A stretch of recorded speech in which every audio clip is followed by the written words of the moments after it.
Mahomes acknowledging the crowd and what they've done and what they continue to do. Chiefs 35, Titans 24. Austin Ryder snaps to Mahomes and a knee. He goes to a knee and a backflip by Demarcus Robinson. That is going to do it. 50 years of waiting. Chiefs Kingdom is special.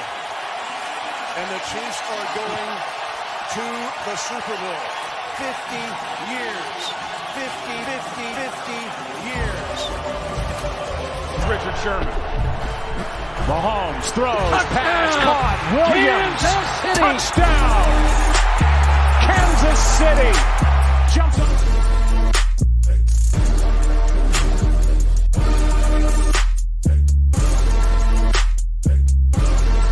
Touchdown, Kansas City. It's coming. Mahomes gets away, puts his eyes downfield and fires and completes it to Kelsey. What else is new? And Kelsey with blocking inside the 20, rumbling inside the 10. Look at this. Kansas City. Zone. Crazy.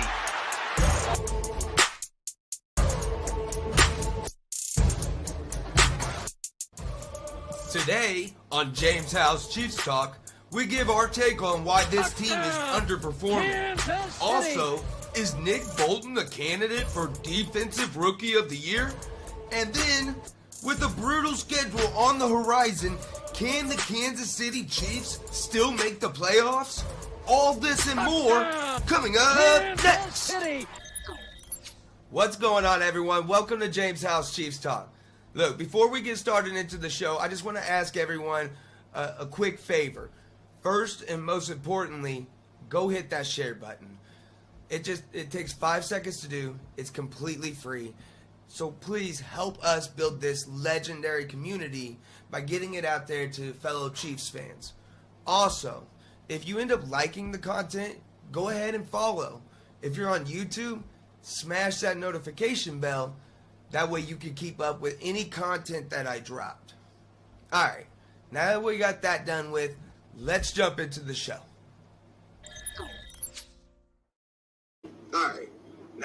What's going on, everyone? How are we doing tonight? Pretty good. My name is Jaymes Howell. This is Jaymes Howell's Chiefs Talk.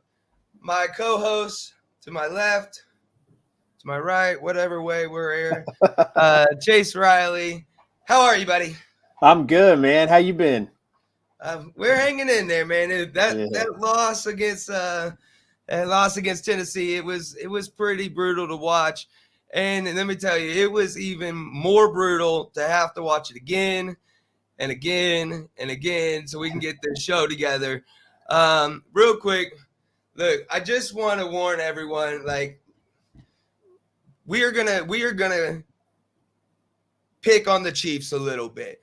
We are going to point out things that are wrong with Kansas City. But let me remind you that we do not get paid for this show. We do this show for free, and we do it because we love the Kansas City Chiefs. Just because we pick on them or mention things that are wrong does not mean that we are haters or bandwagon fans. We do this because we love the team.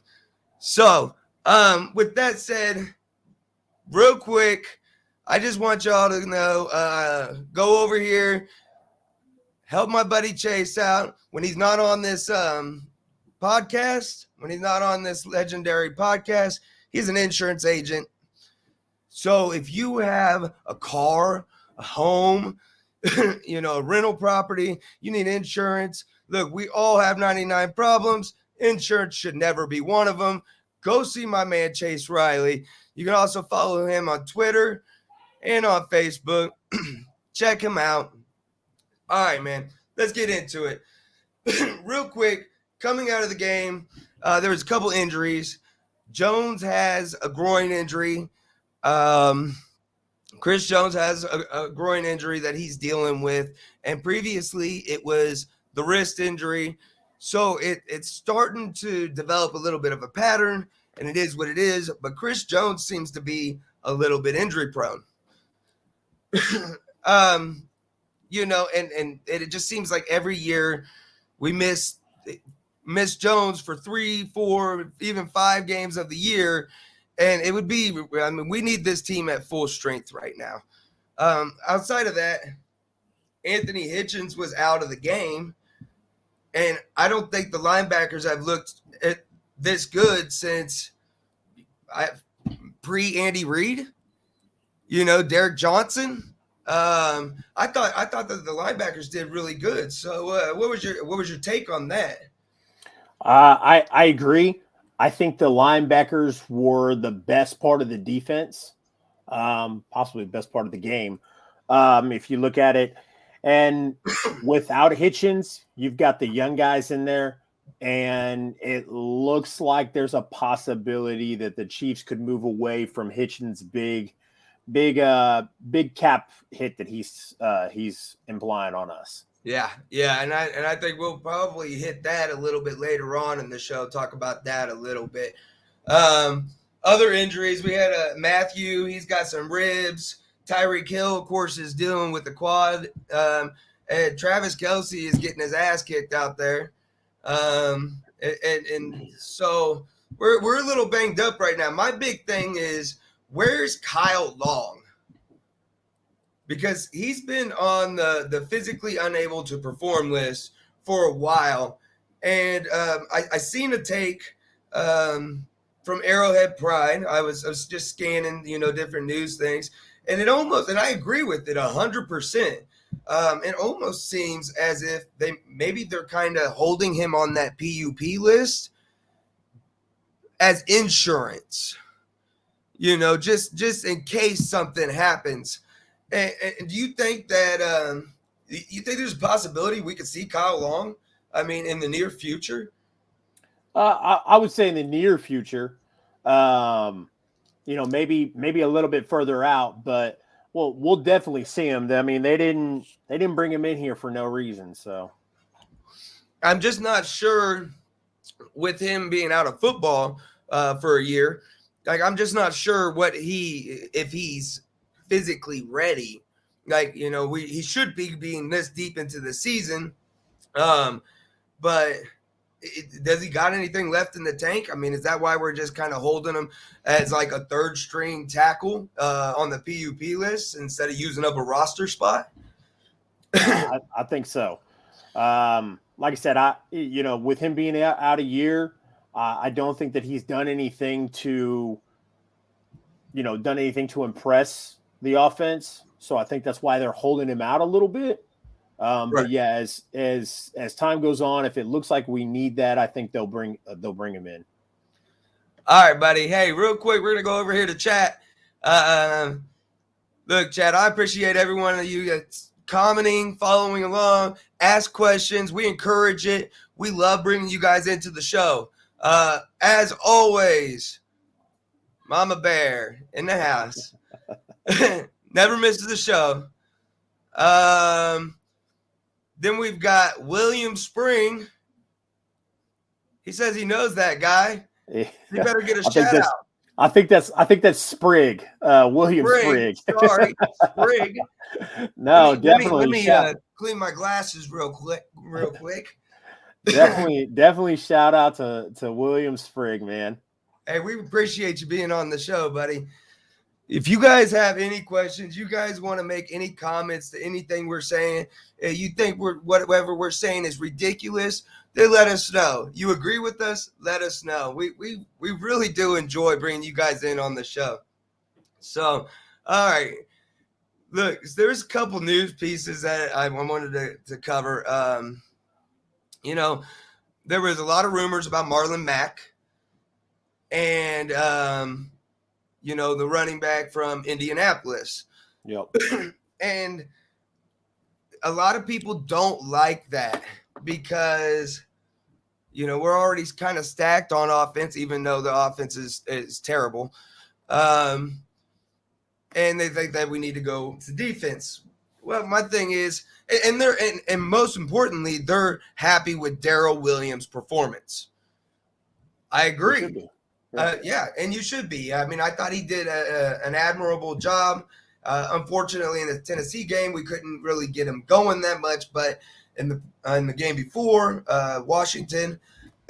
He did really well. To address that, this is kind of my take on things. I think that Marlon Mack, if we bring in, everyone thinks that it's Marlon Mack coming in to replace Darrell Williams. I don't think that's the case. I think it's Marlon Mack coming in to complement Darrell Williams and allowing Jerick McKinnon to go back to his special teams roles, his special teams duties that he's got. So what's your take, bud? I agree. You know, the way this offense runs, I don't think you're going to see an emphasis on just one guy. I think that they want it to be that way, but I don't think you'll see it. You know, in the past, we've ran with some, you know, multiple backs. There's a lot of guys that share the load back there. And I know when they drafted Hilaire, I think they wanted to get more of that star back, that single back system going that Reed likes to run.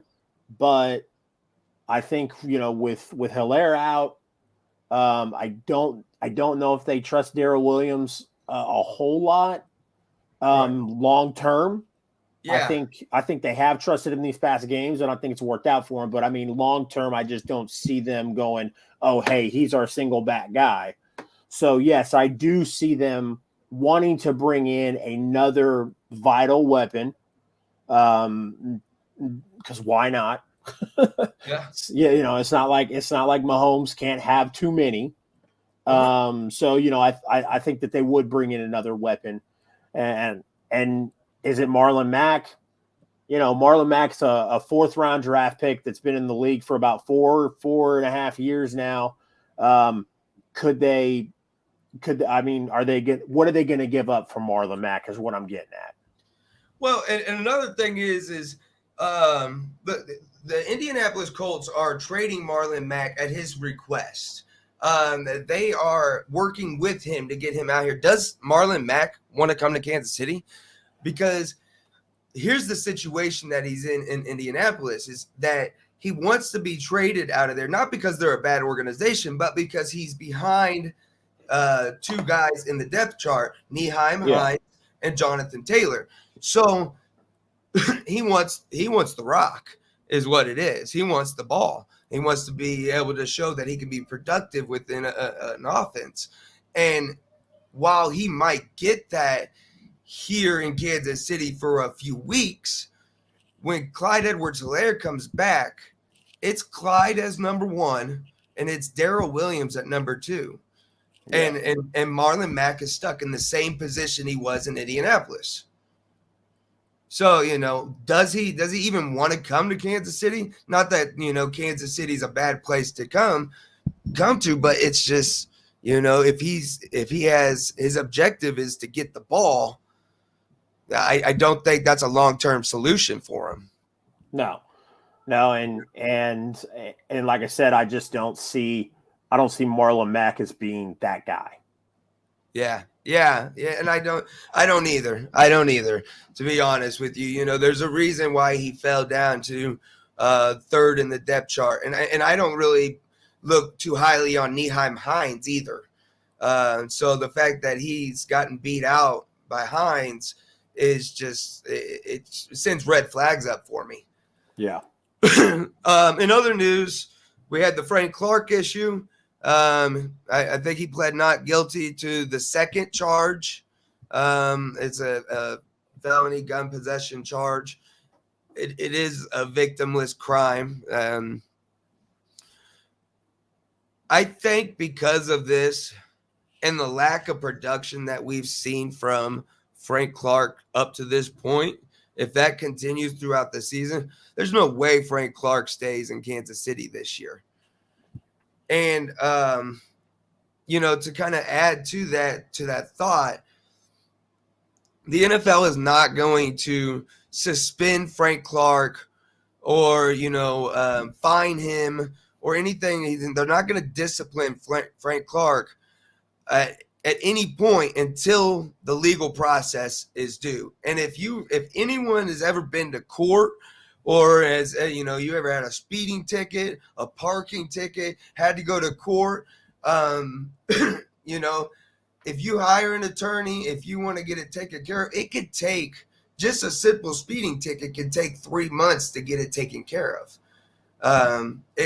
Legal issues take time to develop, and felony charges take even more time because, the prosecutors want to build a solid case. They need that time to build a solid case. So anyways, back to football.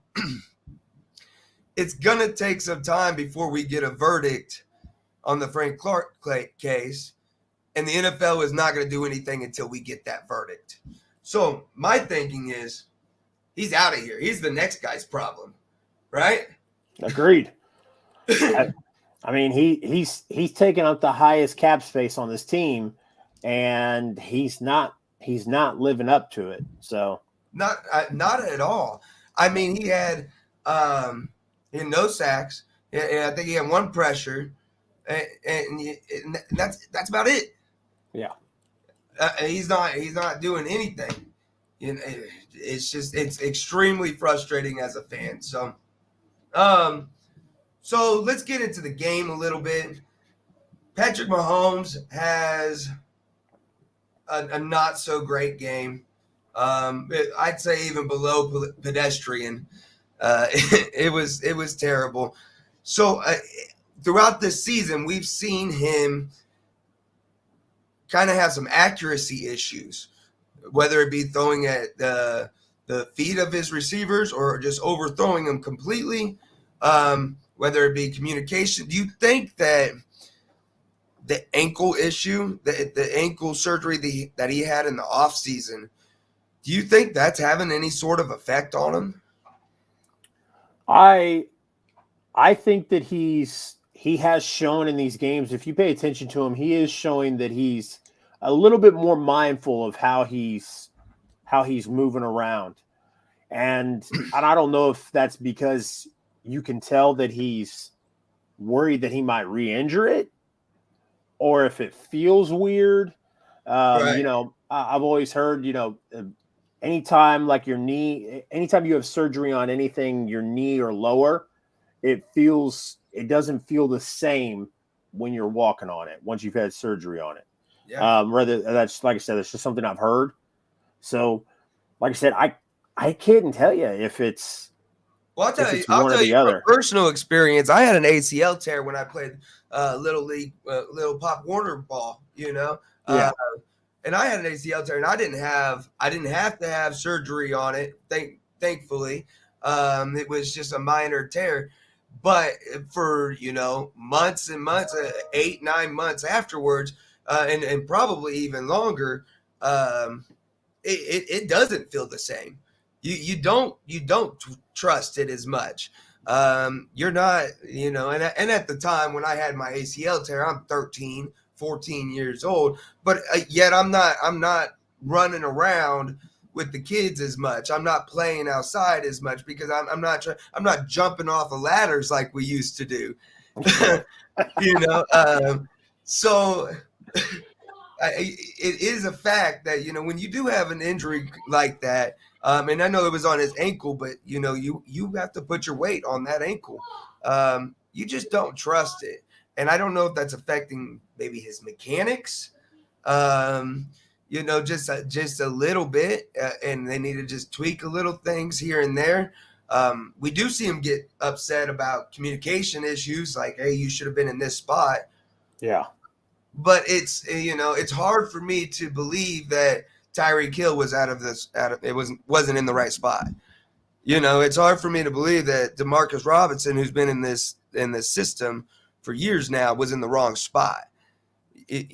I don't know. I think my opinion is I think it is affecting his play. From the mechanics aspect of things.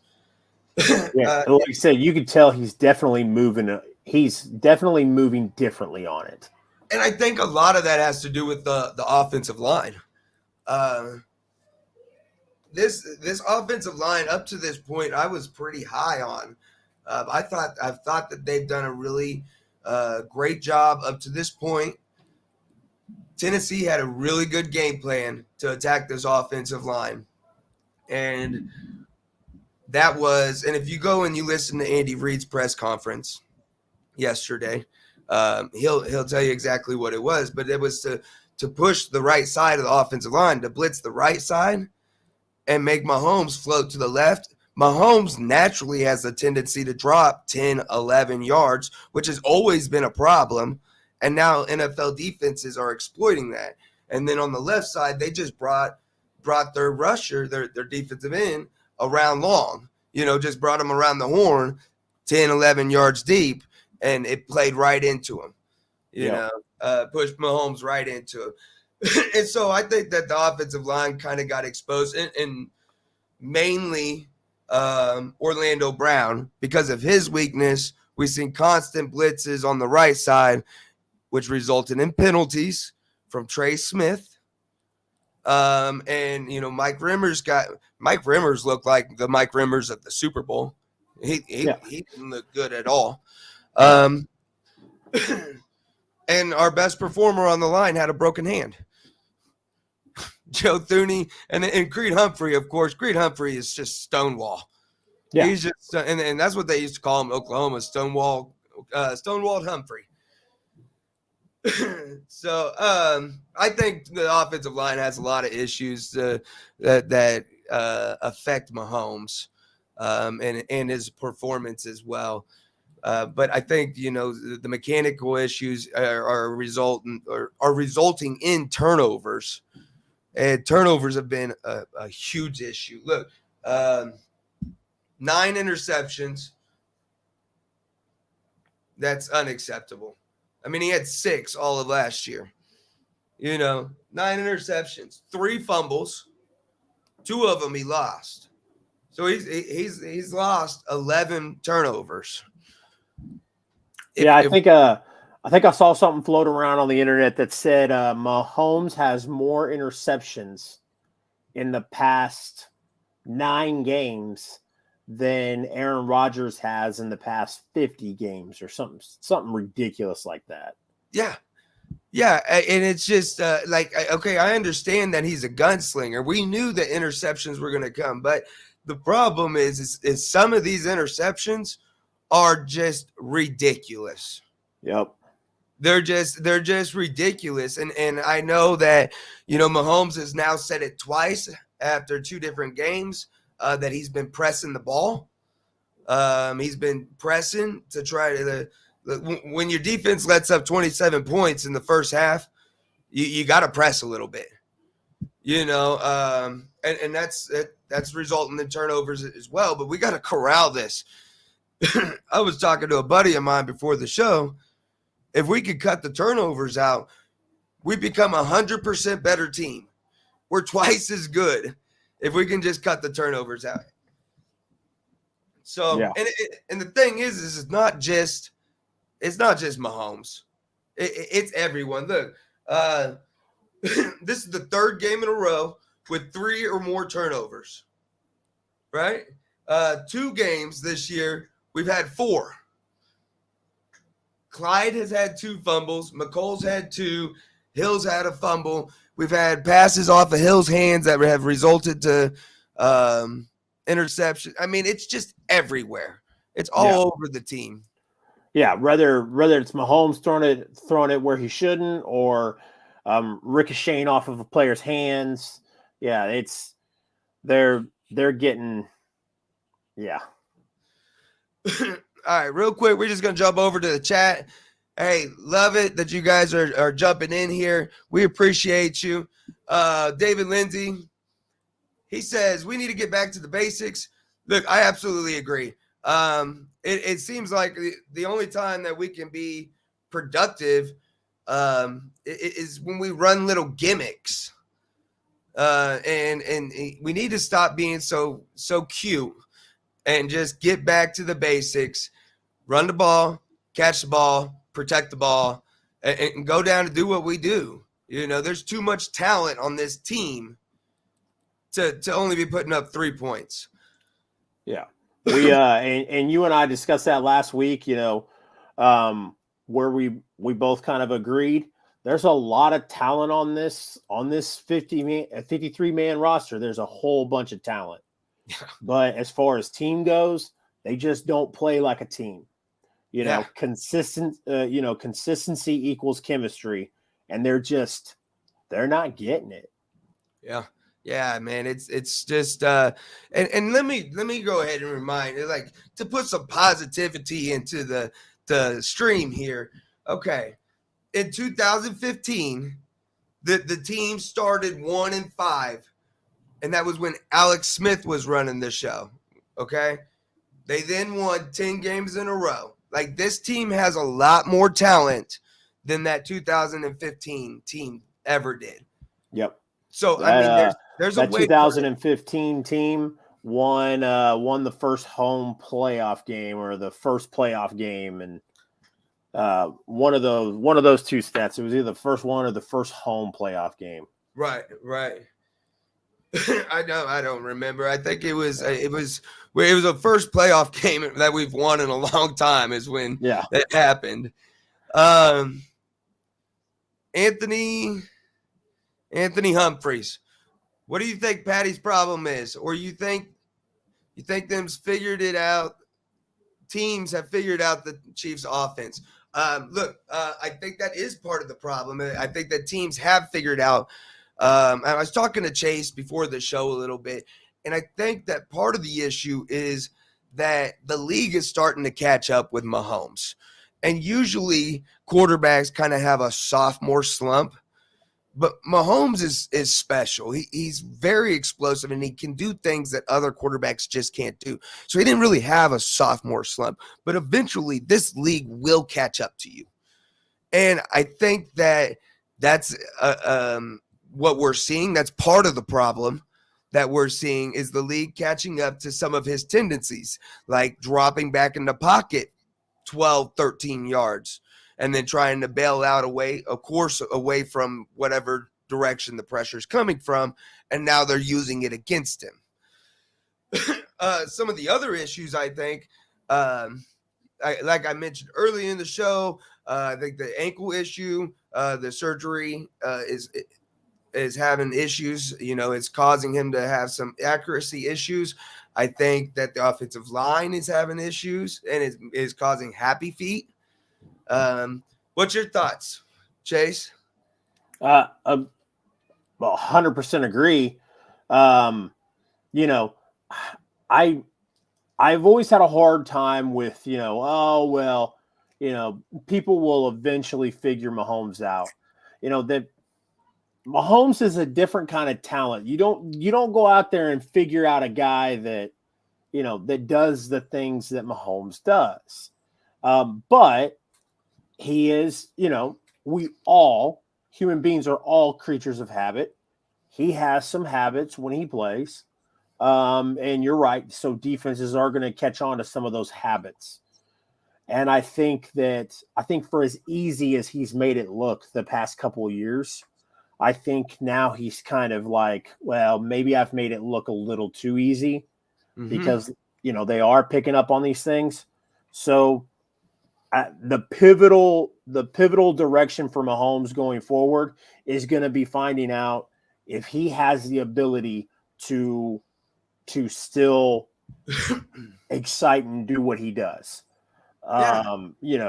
If this is going to be another, I know you brought up Cam Newton. It was kind of like a Cam Newton thing where, it took them about 4.5 years for the league to finally go, I think we've got this guy figured out. Yeah. Yeah. And Cam Newton, like we were talking about before the show, he took over. Like when Cam Newton, and I'm not saying that Patrick Mahomes, I'm not trying to compare Patrick Mahomes to Cam Newton, right? But what I am saying is that Cam Newton, he came in and he took over the league. I mean, he had the whole Superman thing going on, and he had that swag going, and he was talented, and he took over. He lit up the scoreboard. But then what happened? he just kind of fell off. His productivity fell off, and after a few years, and the league kind of found him out, figured him out. Yeah. And so now I want to believe that Patrick Mahomes has the drive and the talent and the ambitions to get past that slump. But I firmly believe that this is what we're seeing, is that he's in this slump right now, because teams are kind of catching up to him.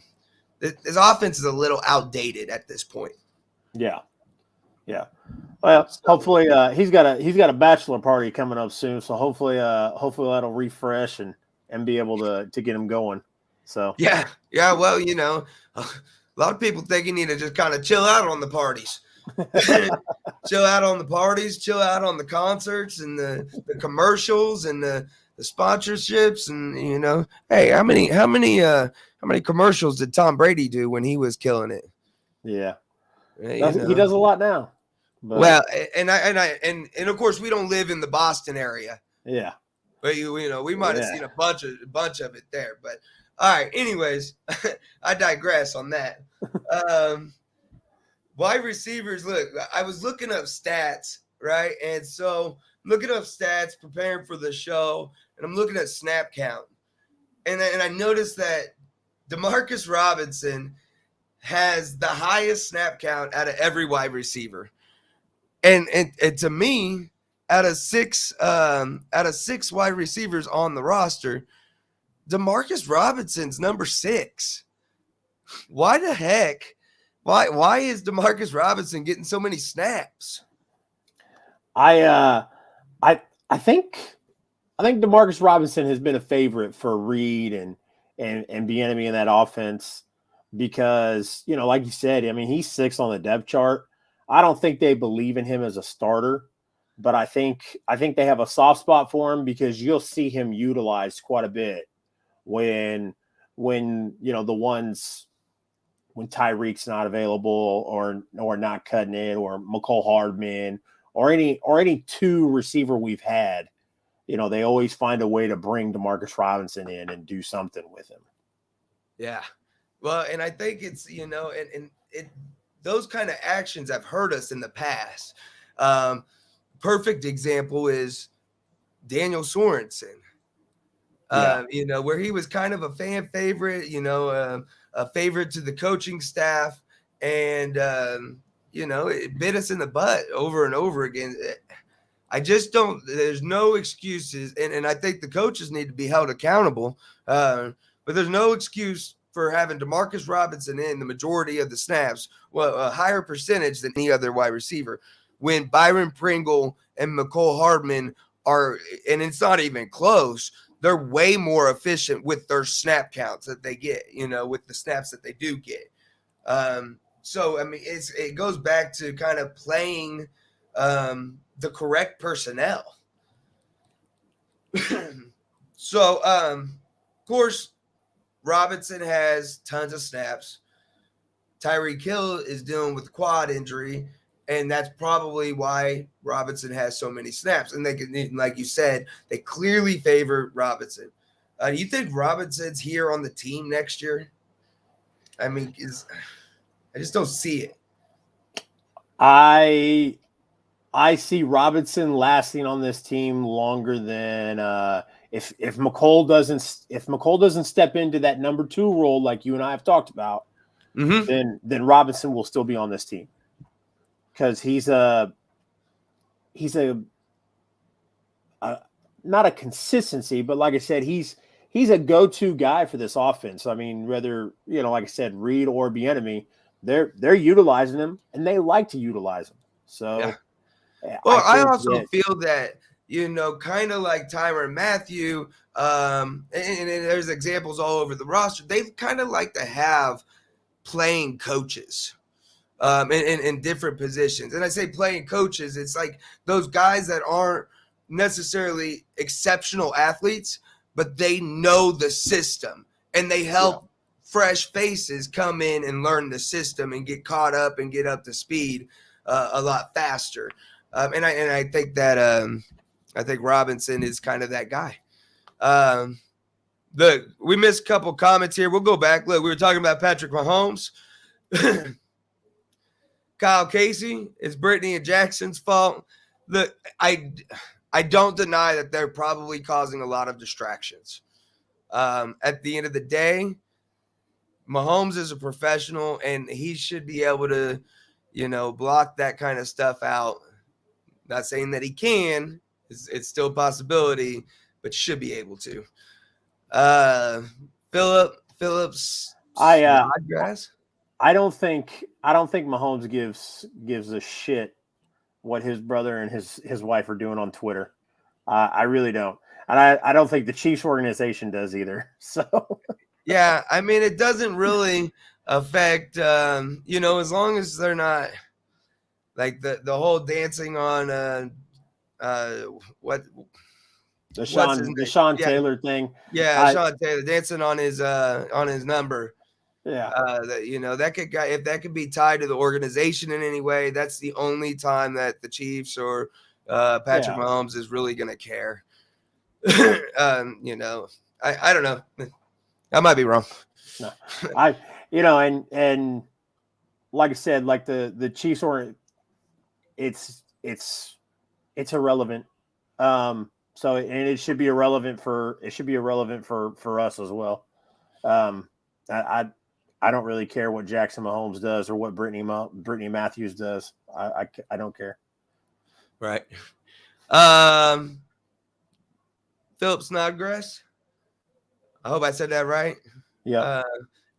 Hey, but I appreciate you coming back, checking us out again. I remember you came in a couple weeks ago. Hey, and Anthony Humphreys, I see you, first-time viewer. I appreciate you being here, boss. You guys are awesome. He wants to know who's running the offense, Eric or Andy. And then he also says, I think he was talking about Demarcus Robinson. He says he's been trying to get up the field after the catch finally. I agree, but when he catches it. And then, who's running the offense? It's Andy. It's always been Andy. Yeah, Bieniemy, provides a playbook and a series of plays that is favorable to what Andy likes. Hence why he's there. And then he lets Andy call the plays. That's how I see it. Yeah, absolutely. I agree 100%. David Lindsay says that he'll be gone once we get a consistent wide receiver too. But what if we don't? That was the question. I agree. I 1,000% agree with David. I think if a consistent number 2 comes in, I think DeMarcus is gone. Yeah. I don't think there's enough room on this roster for him. Yeah. But if nobody steps up to number 2, I don't see Reed parting ways with him. Yeah, just because of the being familiar with the team. I kind of agree. I'd love to see Byron Pringle jump into that role. I'm not big on McCole Hardman. I just think he's just fast, and that's about it. Yeah. So what do you think about Andy Reid signing a wide receiver and not even using them? Hey, I think that I know you're referring to Josh Gordon. For everyone that doesn't know, he is referring to Josh Gordon. I think that he needs time. He needs time to get the playbook down. And I know that it seems simple, but in reality, he has to learn his routes, and not only his routes, but every other receiver's route for every play that's in the playbook. And he's got to know all the routes for every wide receiver. And so that's something I couldn't do in 6 months. I couldn't memorize that playbook like that in 6 months. And we expect him to do it in 3 weeks or 2 weeks. I think we need to just be patient a little bit. That's just my take. What's yours? I agree. There hasn't been a whole lot of playing time for Josh Gordon. However, last time he did lace up a pair of cleats, he did pretty well for not playing for a series of time before that. But I agree. I also think they're still debating on how they want to use him. And that's to me, that's inexcusable. That's what I think. I think that Reed is having a little bit of a hard time figuring out how to bring Josh Gordon into this offense. And like I said, it's inexcusable, but it's the only thing I can think of. Why are they not using a pivotal weapon like this? Even just bringing him in for shits and giggles here or there. Right. He hasn't had a whole lot of time on field, much less involved in much play at all. And it does make you wonder, okay, what are they not seeing, or what are they seeing that we aren't? Right. Well, and when we think of wide receiver, we think pass catcher. One thing that Josh Gordon is really good at is blocking. And that's vital in this offense. And so we are seeing Josh Gordon on the field. Is he making an impact? Are we noticing him on the TV when we watch the games? Not so much. He is getting a few snaps here and there. And most of the time they're utilizing his blocking abilities, which is getting him back up to game speed. He's kind of easing him in a little bit. And, giving him an opportunity to still learn the playbook, like I was saying earlier. So I wanted to talk about the offensive line real quick. We kind of mentioned it earlier. Orlando Brown had a rough day. Trey Smith kind of had a rough day. I know a lot of people are pretty high on Trey Smith right now, and me included. I love me some Trey Smith. I think that the value that we got for Trey Smith, compared to the productivity that we're receiving, is phenomenal. The value that we put into him, the draft capital. What was he, 5th round? Yeah, I think 5th round. He should have been a 2nd round pick. And there were some health issues. Kudos to Brett Veach for that, because he found a little diamond in the rough. I think he's been, but this week he struggled. And they picked on him a little bit. They blitzed him on that side. He didn't allow any sacks, mainly because he had 2 costly holding penalties, which prevented those sacks. But he struggled. And then, we touched on Kyle Long. I just think that, what's your take on the offensive line? Are all of a sudden they're getting better, and I feel like they've been gelling and getting that consistency, and then all of a sudden we get to this game and it's just they just fall off. Yeah, it was like you were saying. I feel like the Titans defense picked on the inexperience together of that offensive line. Right. I think they picked apart the pieces that we've seen these past couple of weeks, that we were waiting on them to gel together, and they haven't gotten it yet. And I think the Titans exposed that. Yeah, sure. And I've been, watching these past couple of weeks, and I'm trying to stay positive on this offensive line, but it's starting to look a little grim. I'm hoping that they get it figured out soon, because I have not been as impressed with them the past couple of weeks, or enthused about them the past couple of weeks as I was at the beginning of the season. So yeah, for sure. And it seems like it's hard it's almost a roller coaster ride, man. They're trending upward, they're trending downward, they're trending up, and then they're down. And it's just hard to and what I want to believe is that that's a sign of inconsistencies, due to a lack of chemistry. They've got 7 games that they played together. I think that's me being more optimistic as a fan than me being, if I was to look at it in an unbiased opinion, like I should professionally. well, then I think that we got issues. I think we have issues on the offensive line. And I don't think they're much better than last year's. I don't either. So, okay, so I'm going to take one more comment here. We'll read one more before we jump over to the defensive side. David Lindsay, we have to find a good number 2 to take the heat off of Hill and Kelsey. If not, we will continue to have troubles with the passing game. I 100% agree. And it's just who's going to do it. No one in-house has stepped up to be in that position. We've seen flashes of pretty good productivity from both McCole Hardman and Byron Pringle. Demarcus Robinson is trash.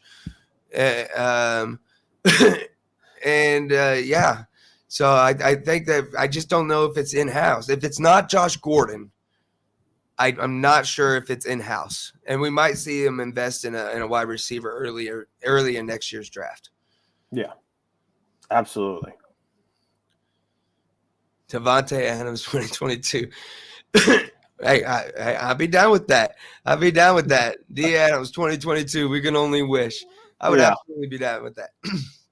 All right, let's jump over to the defensive side before we spend the whole show talking about the offense. Chris Jones, like I mentioned earlier, he's kind of become injury prone, and Frank Clark and Mike Dana, those are the 3 big pass rushers, in my opinion, on this team.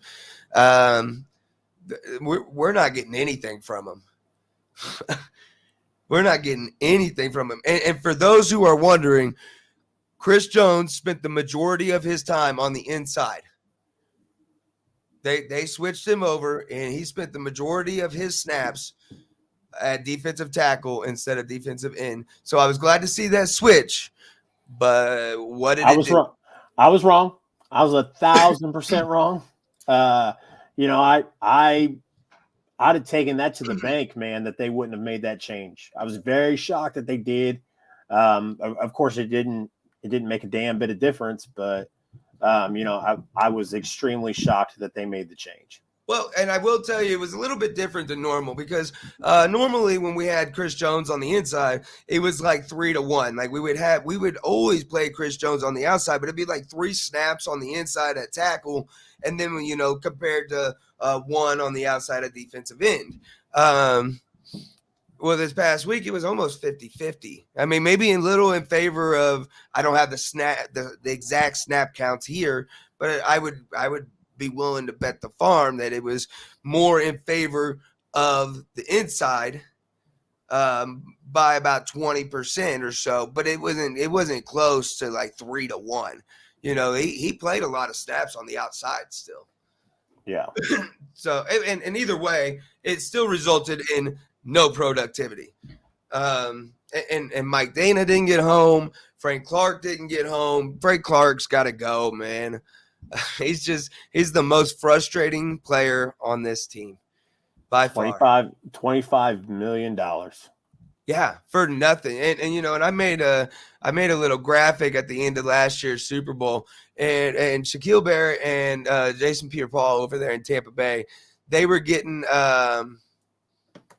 combined like $22 million combined, and we're paying Chris Jones $20 million. And Frank Clark $25 million, and we're getting nothing.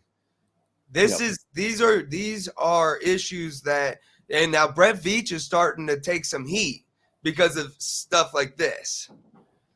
These are issues with contract management and overpaying guys and just not managing the cap very well. That all falls on the GM.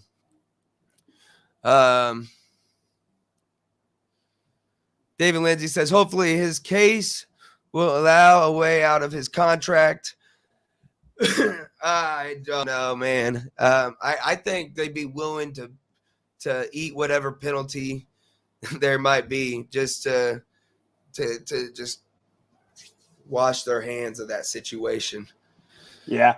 You're going to see that I've kind of taken a 360 or a 180 on this whole thing about with Veach and Reed and being stuck in their ways after being terribly wrong about moving Chris Jones back inside. I think you're going to see Frank Clark. I think Brett Veach is going to decide, hey, I took a loss on this one, and I think he's gone. Yeah, just cut your losses, and there's no way. I'll tell you right now, to anyone that's going, hey, look, the trade deadline's coming up. Maybe we should. Not gonna happen. We're not trading Frank Clark. We need him on this team. I know he's not getting very much productivity, but who are we gonna put there? We need him on this team for this year. After this year, he's out of here. He's out of here. I think that's just, my opinion. Take it for what it is. I think that he's out of here. Nick Bolton had a hell of a game, right? Nick Bolton's having a hell of a season. Yeah. I said, you mentioned it earlier. You said you thought it could have been the best part of the whole team, the linebacker core. Yeah. I absolutely agree. I think it was. I think it was the one bright spot of the whole game was how well the linebacking core did. Okay, look, it's out with the old and in with the new. Goodbye, Great. Anthony Hitchens. Goodbye, Ben Neiman. Say hello to Nick Bolton and Willie Gay Jr. because I thought with Anthony Hitchens out, I thought they took that opportunity and made the most of it. And my little salary cap breakdown I had last week, when I was looking at it, Anthony Hitchens is pretty high on that list. I think he's the third highest cap hit this year on the defense. Mm-hmm. I think it's Clark, Jones, and then Hitchens. And if that's the case, you got three guys that are getting paid the highest on the defense, and they're not producing. Yeah. And I don't think any of our big names on the defense, the Tyrann Mathieu, and I'm going to talk about him here in a minute, but the Tyrann Mathieu, the Chris Jones, the Frank Clark, even to go as far as L'Jarius Sneed, who has kind of made a name of himself in Juan Thornhill. These guys aren't the same guys we've grown accustomed to seeing. They're not performing the same. But our big heavy hitters, Tyrann Mathieu, Chris Jones, Frank Clark, that's we're not seeing any production from him. And okay, so Nick Bolton, we'll get to Tyrann Mathieu here in a bit. I got a lot to say about Mathieu as well. Nick Bolton, though, is he in? I think he's definitely. My take is he's defensive rookie of the year. I mean, he's in the race. Yeah. Right now, like as where we are right now, he would be my pick. Am I a little biased? Probably, but even just looking at Bolton's stats, like I said, I'm pretty sure he leads the league in tackles right now. Yeah, and I know for sure. I looked it up earlier. He's tied for first in the NFL for tackles for loss at 9. And I know, like you were saying, I think he's up there and leads the lead in tackles as well. Now, tackles isn't always necessarily the best stat to go by because that means you're being targeted. But when you have the most tackles and then you have the most tackles for losses, like those that's a positive stat to have. And he's killing it. I mean, like I said, Nick Bolton was probably the brightest point of the whole team, and he had 15 tackles, four tackles for loss in the game. That's just beast mode. Yeah. That's you're everywhere at that point. You got tackles on 25% of the plays. All right, so secondary, L'Jarius Sneed kind of looks like poop. Charvarius Ward, I think he's overrated. I think this team looked worse with Charvarius Ward over there, and they need to put Rashad Fenton back. What's your take? I agree. Like I said, I was actually wanting to look up if Charvarius Ward was the one who actually started out on the team as a halfback, and we moved him to defensive back.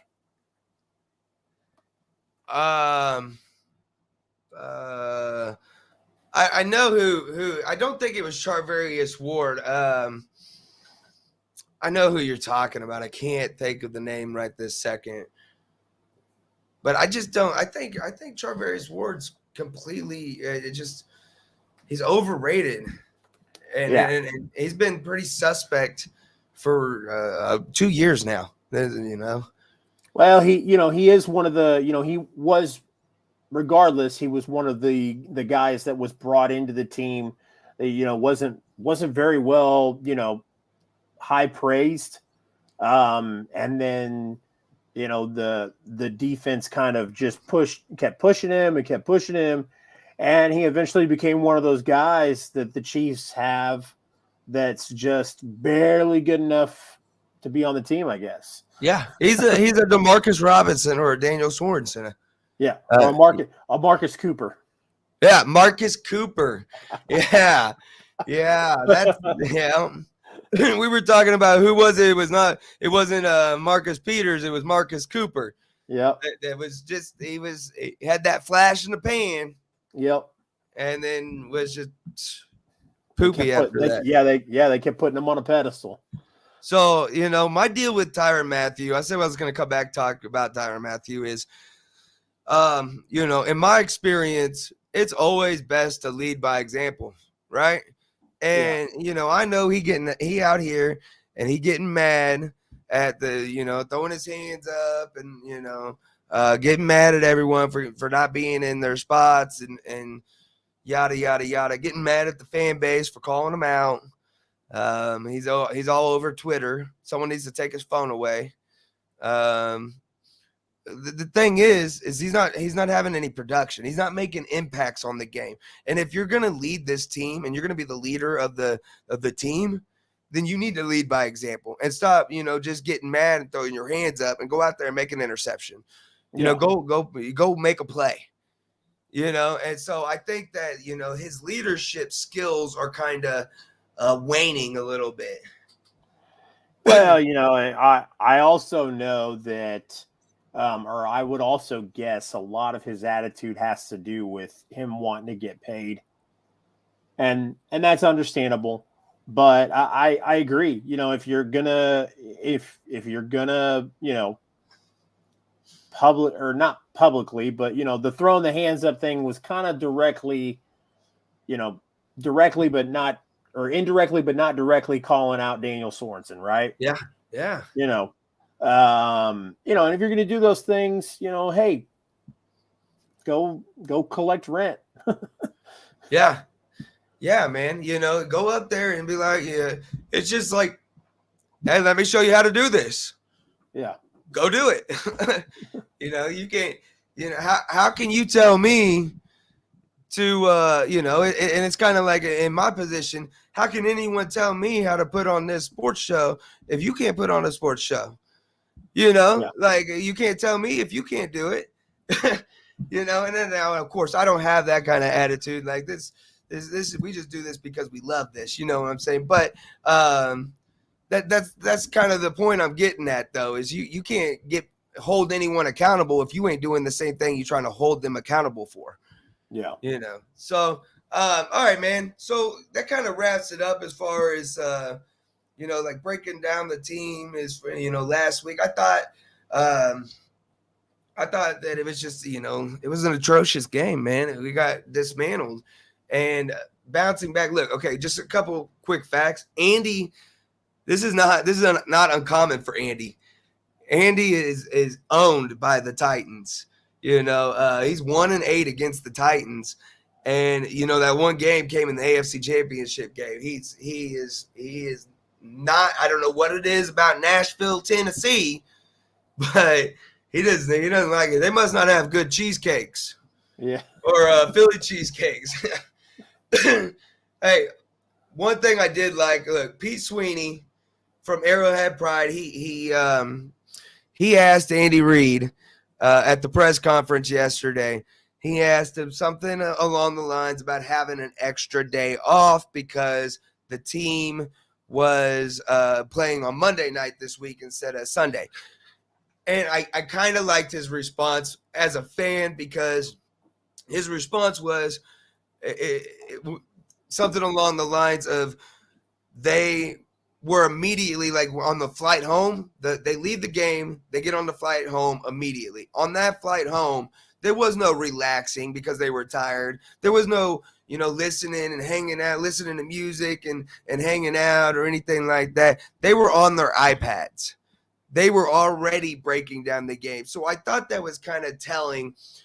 Pete Sweeney from Arrowhead Pride asked about a day off. And in layman's terms, like Andy Reid's like, day off, they're already working. So, and he says that's what you need to be able to pull this together and get it going again. I agree. I love it. I love it. You guys, they weren't very good. They were terrible. And terrible's maybe an understatement. But what we need to see from them is them to get right back into it and figure this out. And that's what it's going to take. Yeah. We can't just sit back and think that it's just going to change. What's your thoughts on that? I like it as well. I'm convinced.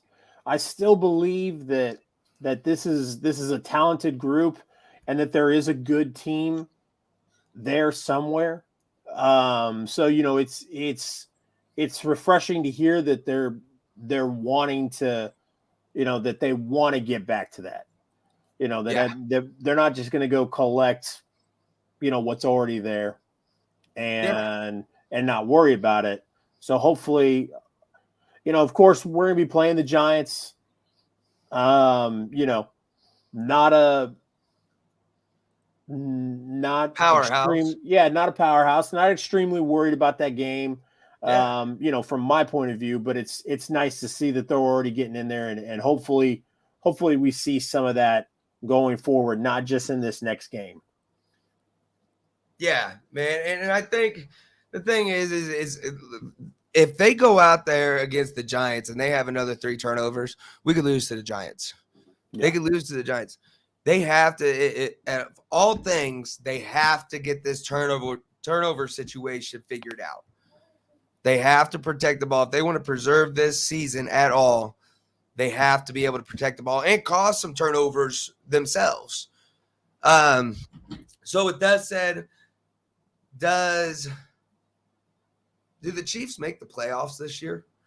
Because I'm looking at the schedule, right? And we've got Dallas still. We got Green Bay. We got Cincinnati, which Cincinnati is surprisingly good this year. And, if you're a Joe Burrow fan, you might not say surprisingly so, but to me, it was kind of surprising. Then the Chargers and Pittsburgh as well. I mean, these aren't no slack teams. These are, and now I know the defenses aren't very good, but our offense is proven to be not very good either. So each one of these teams, what they do have is a killer offense. So, well, with the exception of maybe Pittsburgh, and Ben is still good in his own right. So those teams are all good teams, and the Chiefs right now aren't a good team. So yeah, if you don't see some changes after this Giants game, I'd love to say before this Giants game, but we thought the same thing with the Washington game. We thought, hey, like maybe they're starting to click and maybe they're starting to get it together. But we saw what happened after that. So let's wait to see what happens after this Giants game, because if they don't turn it around, man, I don't know if they win 2 of those games. Right. If they don't get this turned around, I don't know if this team will win 7 games this year. Yeah. So, well, I look, the path to the playoffs for me is we have to We have to win at least one between Green Bay and Dallas. All right. We have to beat Cincy, and we have to win every division game that we have left. And can we do that? The way we've been playing, I say no. I say I don't think that we can. Can they turn it around? I think they can. And if they do, if they can eliminate those turnovers, then for me, that is the biggest issue. I'll stress that again. If they can eliminate those turnovers, it will make this team 100% better. Yep. One last thought for the defensive side before we get out of here. Washington game, the defense shuts Washington out in the second half. We kind of hung our hats on that and thought it was going to be better coming into so much so that I went and got the Chiefs defense in one of my fantasy leagues to play them. And that kind of bit me in the butt. But once again, in the Titans game, we hold that the defense holds them to 0 points in the second half. And I know a lot of fans that are like diehards, and I call them fanatics because they're just extreme fans. They don't want to admit that maybe this team is not as good as what they want to believe, but I think that like they're gonna hold on to, well, they held them scoreless in the second half. So what? Because in the first half, they let up 27 points and the damage was already done. Now this offense is one-dimensional. They got to go out there and throw it all the time, the entire second half. And I know that they did, and that maybe it's something to build on defensively, and go back and look at the film, see what you did good and what worked, and build off of that. But the damage in the Titans game was already done. It didn't matter if you held them to 0 points in the second half. Yeah. Yeah, no, agreed. I mean, figure that out in the first half. Because like I said, with Washington, they did it. And then with Tennessee, they did it. So figure it out in the first half and then go out there and play. There shouldn't be something that, we start celebrating in the second half when we've already lost the game. Yeah. Yeah. All right. So before we get out of here, got another comment here. Anthony Humphreys, do you all think they will turn it around this season or be right behind Jacksonville and the Jets? I don't think that they're going to be – I don't want to put them in the same category as Jacksonville and the Jets. I think they are a tier better than them, maybe a couple tiers at this moment. Do I think it will get better? I think Andy Reid is a really good coach, a Hall of Fame coach. And I think I want to believe that, yes, it will get better. So, yeah, to answer your question, I will say yes, it will get better. Will it be substantially enough to get us into the playoffs? I'm not sure. It will get better, though. I agree. I mean, I think it'll get better. God, I hope so. Because if we're in the same boat as the Jets and the Jaguars, like Anthony asked, we're kind of screwed because we don't have a first-round draft pick. So yeah. We get the 35th pick. Yeah. Somebody better figure it out. Yeah. There's no suck for luck campaign here, bro. Yeah. Cool. Well, any final thoughts before we get off of here? Other than, the defense, I think will be an emphasis in this Giants game. I think the defense will not have a second half or a first half slump like they had against Washington and Tennessee. I think they'll be better than the offense in this Giants game. So what you're saying is I should keep my Chiefs defense on my fantasy team, huh? Definitely not. No, they're already gone, bro. Yeah, okay. I was sore about it. I just, I was being a fanatic there for a second. Did you pick him up in another league, or did you pick him up in David's league? In another league. I picked him up in another league, and a paid league at that. And it was just it did not pay out. What are you doing? So, all right, man. Well, look, guys, I think that me and Chase are in the works on maybe doing a show on Thursday for an NFL preview. You could catch us Thursday at 5:30, right? 5:30. Yep. And Central Standard Time. Central Standard Time. Yes, sir. We will talk about, the game coming up in more detail.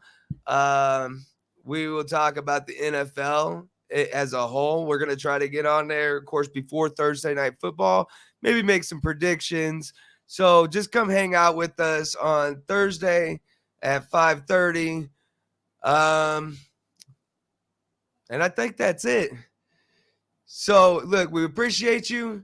We appreciate everyone that showed up, everyone that commented. Like I said, we love to interact with you guys and, have you guys ask questions and answer questions and even see what your thoughts are, your opinions. As long as we stay respectful, build this legendary community, everything is all gravy. So, with that, I'm Jaymes Howell, my co-host, Chase Riley. And until next time, stay legendary. Stay legendary.